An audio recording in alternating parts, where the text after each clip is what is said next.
경기도가 코로나 유행에 대응하기 위해 식당 등 다중시설에 대한 단속을 강화하겠다고 밝혔습니다.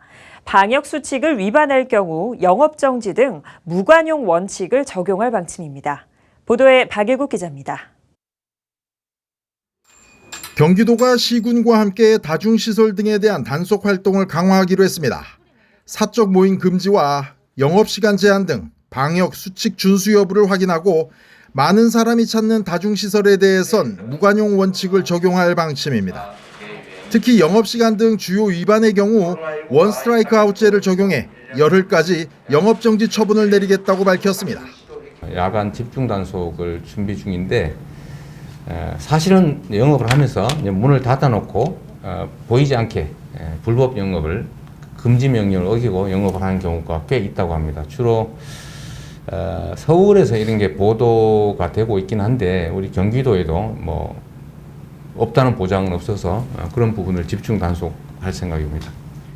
코로나 전담 병상과 생활치료센터도 늘리기로 했습니다.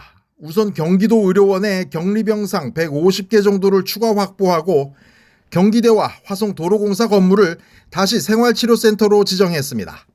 최근 확진자가 많이 발생하고 있는 서울 인근 도시에 대해선 확진자 가족을 위한 임시 생활시설을 마련하는 방안도 검토하고 있습니다.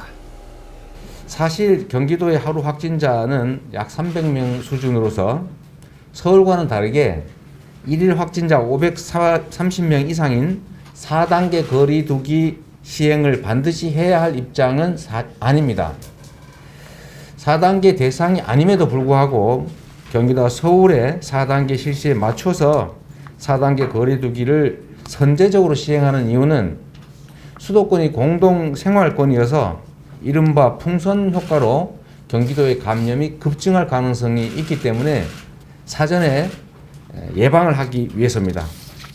경기도는 최근 코로나 치명률이 0.04%까지 줄어 중증 병상에 대한 부담은 줄어든 상태라고 설명했습니다.